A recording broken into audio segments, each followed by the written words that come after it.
सभी जानते हैं कि श्री जगन्नाथपुरी को श्री पुरुषोत्तम क्षेत्र भी कहते हैं, जहाँ श्री हरि अपने बड़े भाई बलभद्र और अपनी बहन सुभद्रा तथा सुदर्शन के साथ निवास करते हैं, जो ब्रह्मांड का परम पवित्र स्थान है। जगन्नाथपुरी स्थान को वितलाम्बन क्षेत्र भी कहा जाता है।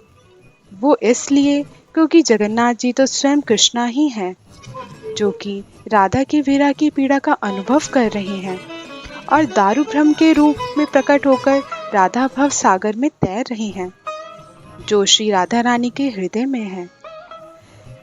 इस राधा कृष्ण की प्रेम लीलाओं पर आधारित महाकाव्य श्री गीत गोविंद जगन्नाथ जी को अत्यंत प्रिय है। इस काव्य के रचयिता हैं जयदेव गोस्वामी, जिनका जीवन एक विशाल समुद्र की तरह है।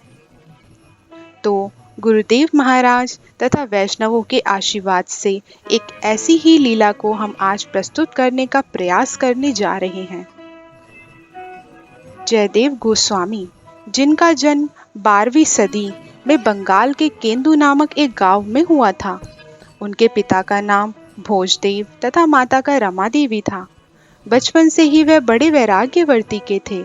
वह सोचते थे कि यह जीवन केवल और केवल कृष्ण की लीलाओं का स्मरण करने के लिए है। एक बार वह स्नान करने गए। वहां उन्हें पानी में राधा माधव के विग्रह मिले। अगर सेवा करने की इच्छा हो तो भगवान स्वयं ही ऐसी तीव्र व्यवस्था कर ही देते हैं। जयदेव गोस्वामी जी वह प्रतिमा अपने साथ अपने घर ले आते हैं।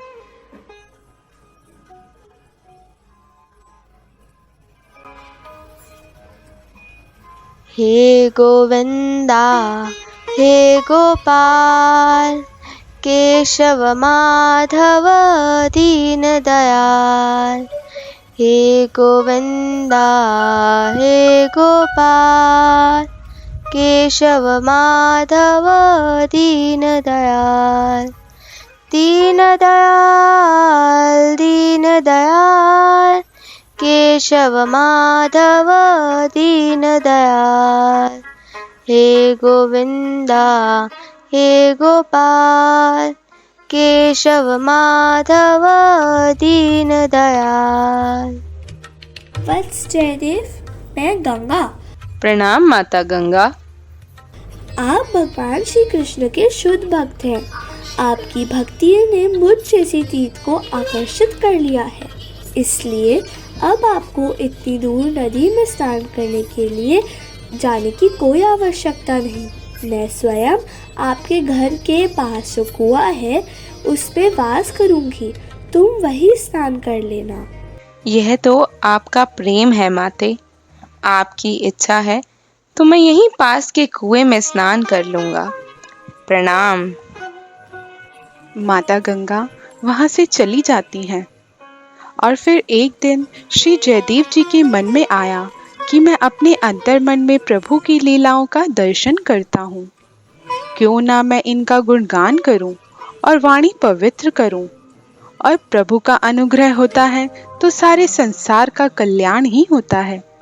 यह सोचकर जयदेव गोस्वामी जी दशावतार का गान करना प्रारंभ करते हैं।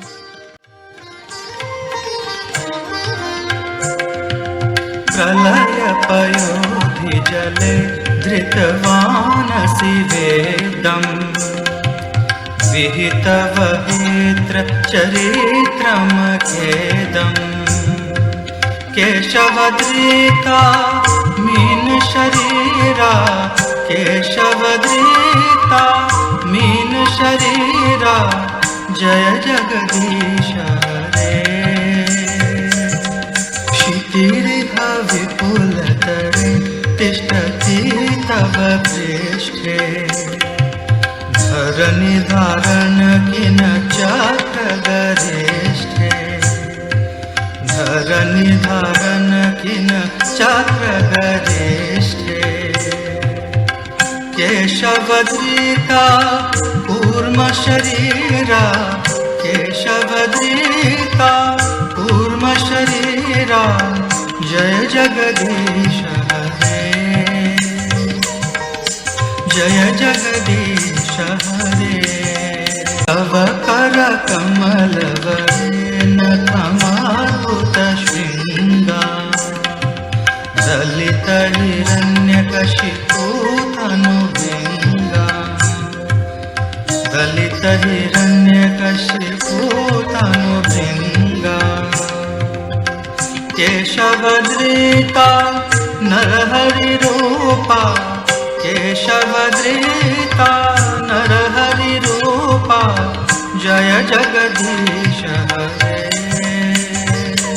छलयसि विक्रमणे बलिमद्भुतवामना वदनखनीर जनित जन पावना वदनखनीर जनित जन पावना केशवधृता वामन रूपा केशवधृता वामन रूपा जय जगदीश हरे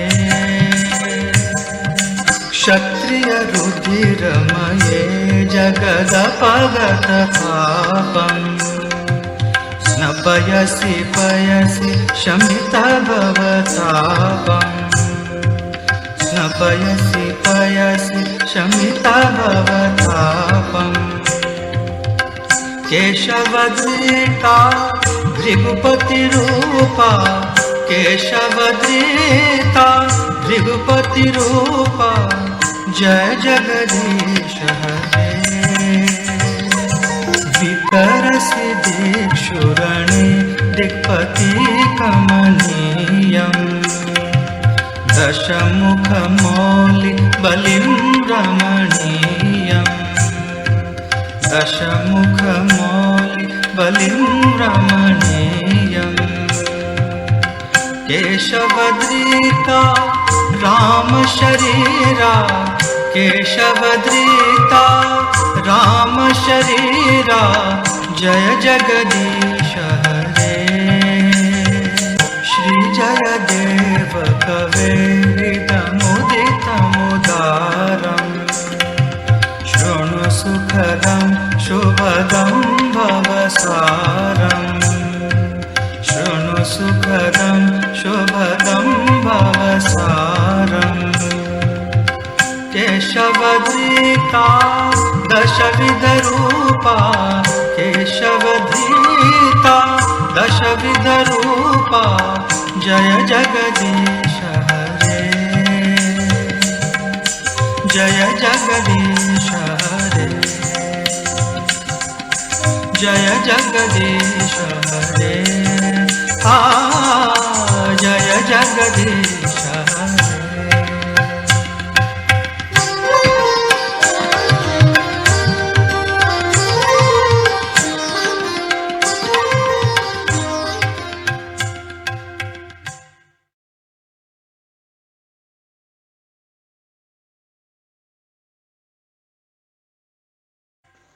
श्री जयदेव गोस्वामी रचित दशावतार स्तोत्र बड़ा ही प्रसिद्ध हुआ। बंगाल के राजा लक्ष्मण सेन को भी रोमांचित कर गया।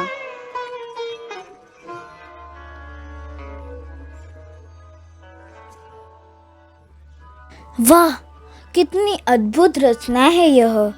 10 अवतार सुनते ही मेरे शरीर पर सारे रोंगटे खड़े हो गए।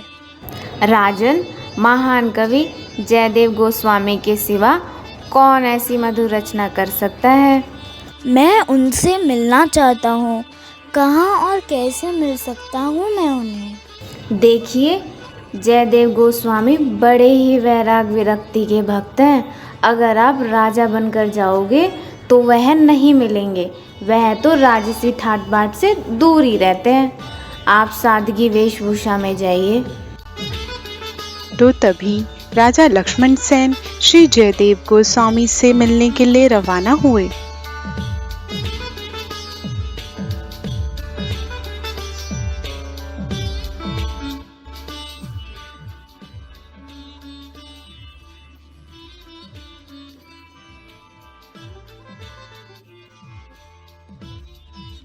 प्रणाम, मैं यहाँ का व्यापारी हूँ।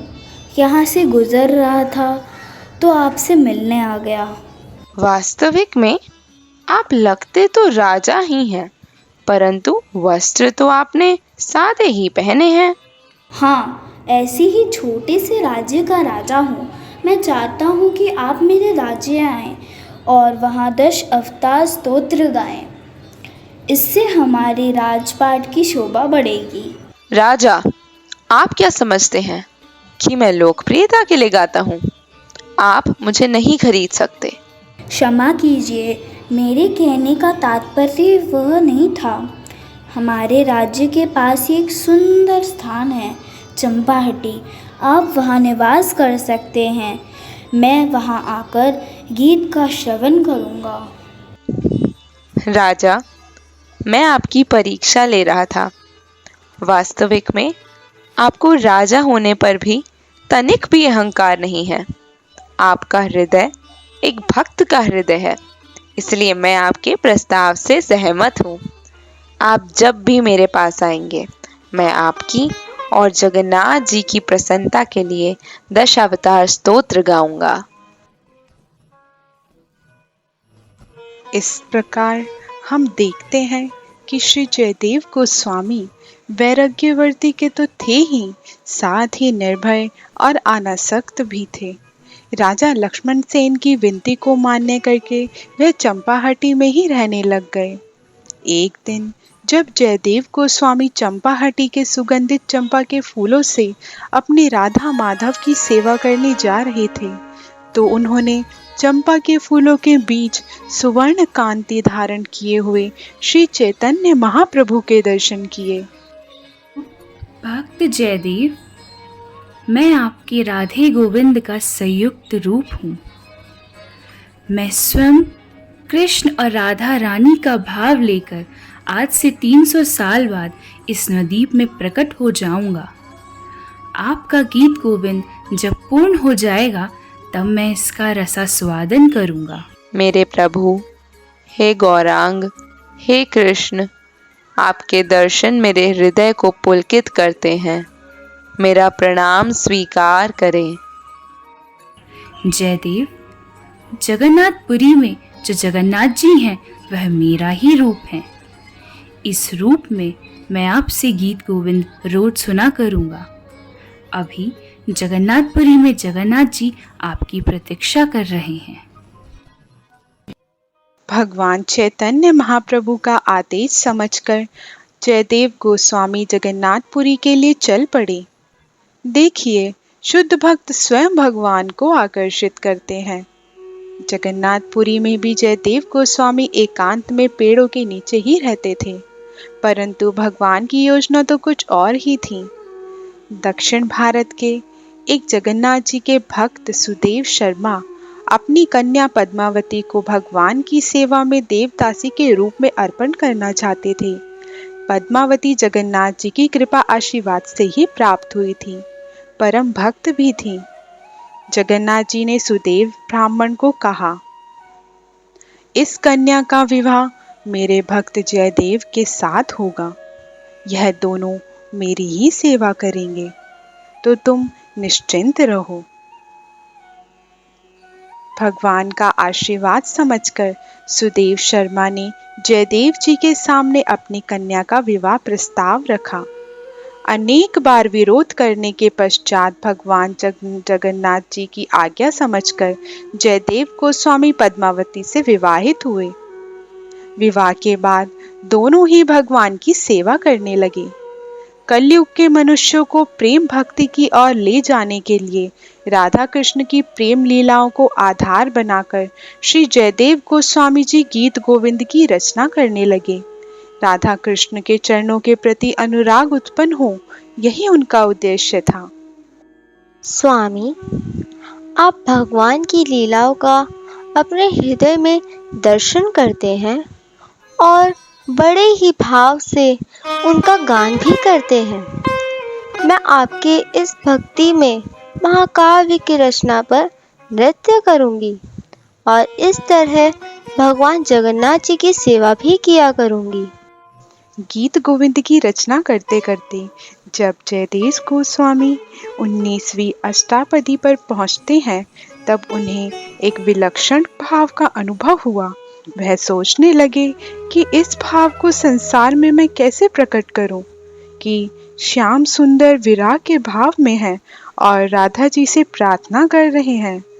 मैं हृदय में दर्शन कर रहा हूँ कि कृष्ण राधा जी का मान भंग करने हेतु उनके चरणों को अपने मस्तक पर धारण कर रहे हैं, परंतु भगवान के चरण तो सभी भक्तों का आश्रय स्थान है, इसलिए वह स्तुति करने योग्य भी है। अगर भगवान राधा जी के चरणों को अपने मस्तक पर धारण कर रहे हैं तो सब लोग उसे स्वीकार नहीं करेंगे, क्योंकि कृष्ण तो वे हैं जिनका दर्शन ब्रह्मा, नारद, रुद्र और सभी देवताओं के लिए दुर्लभ है। तो मैं यह कैसे लिख सकता हूँ? स्मर गरला खंडनम मम शीरसि मंडनम देहि पाद पल्लवम उदारम श्री राधे। कृष्ण राधा रानी की सेवा के लिए तत्पर है। मैं कैसे लिख सकता हूँ यह? पद्मावती, जिस पद की मुझे स्फूर्ति हुई है उसे लिखने में मैं बड़ा संकोच कर रहा हूँ। मैं अभी गंगा स्नान करके आता हूँ।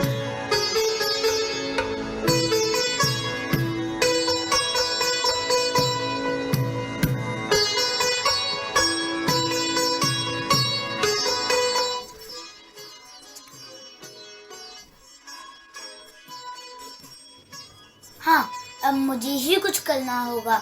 मैं स्वयं जाके लिख देता हूँ, पर मुझे अब जयदेव बन के जाना होगा।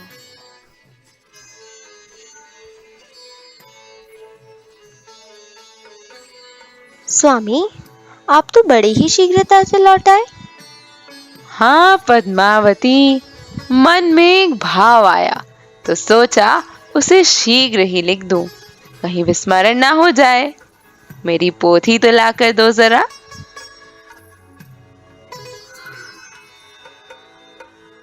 स्मर गरला खंडनम मम शीरसि मंडनम देहि पाद पल्लवम उदारम श्री राधे। पद्मावती, मुझे बड़ी भूख लगी है। जी स्वामी, मैं अभी लाती हूँ।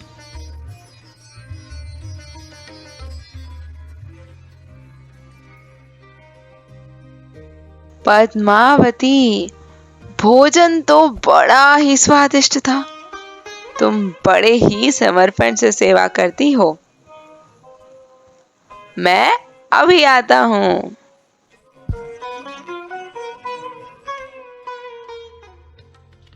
प्रसाद पाकर और पद को स्वयं के हाथों से लिखकर भगवान श्री कृष्ण चले जाते हैं और अब असली जयदेव गोस्वामी वहां आते हैं।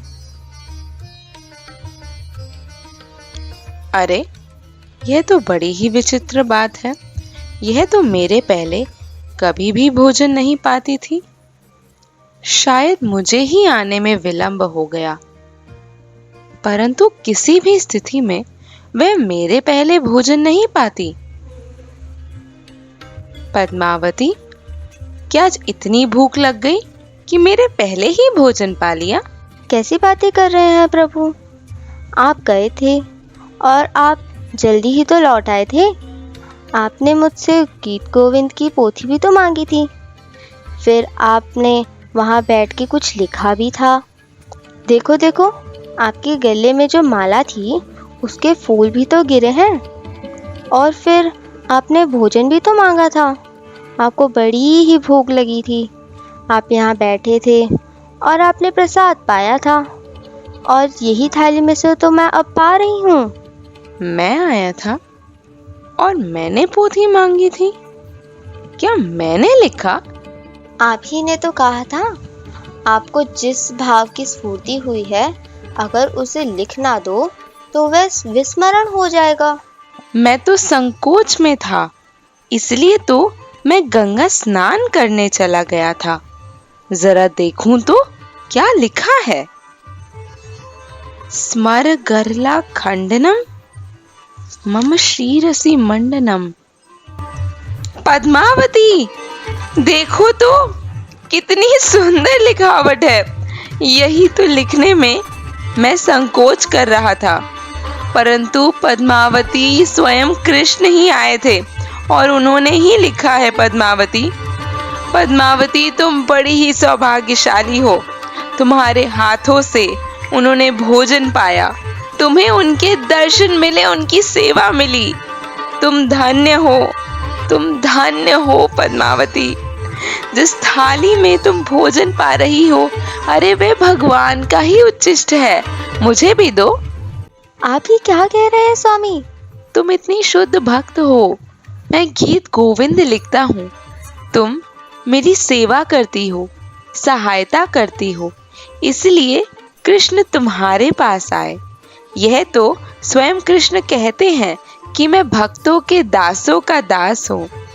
पद्मावती, जगन्नाथ जी आए थे, उन्होंने स्वयं अपने हाथों से इस गीत गोविंद के पद को पूरा किया है। जय जगन्नाथ, जय जगन्नाथ, जय जगन्नाथ।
हरे कृष्ण महामंत्र का नित्य रूप से उच्चारण करना और उस महामंत्र का जप करना हमारे जीवन को कितना। आज सभी को कैसा लगा?